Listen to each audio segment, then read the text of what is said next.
பாத்தீங்கன்னா ஐடிவில வந்து அவதூறு பரப்புற விஷயமும் நடக்குது. எல்லாமே பண்றாங்க. நம்ம யார் எதிரணியர் சொல்றீங்களா?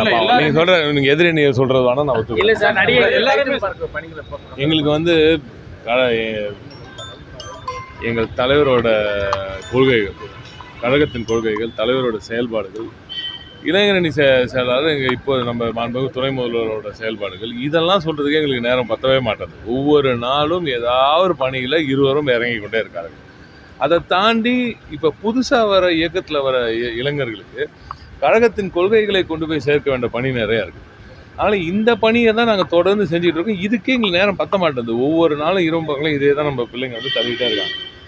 இதில் யாரோ பண்ணுற விஷயத்துக்கெல்லாம் கொண்டு வந்து நீங்கள் எதுக்கு எடுத்தாலும் நம்ம ஐடிங்க வந்து நீங்கள் பேசுறது அது கொஞ்சம் சரியா இல்லை. அது எல்லாரும் திருத்திக்கணும்.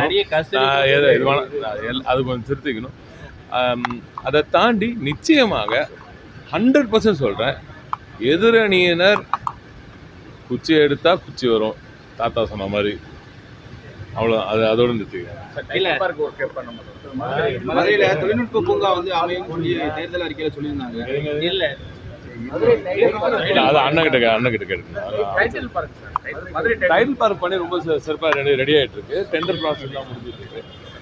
வெகு விரைவில் ரொம்ப பிரமாண்டமாக இருக்கும். ரொம்ப அற்புதமான ஒரு ஃபேண்டாஸ்டிக்கான அசெட். அது உலகத்தரத்தில் ஒரு அசெட்டு மத்திய மண்டலத்தில் மதுரையில் மதுரையில் அமைய போகிறது.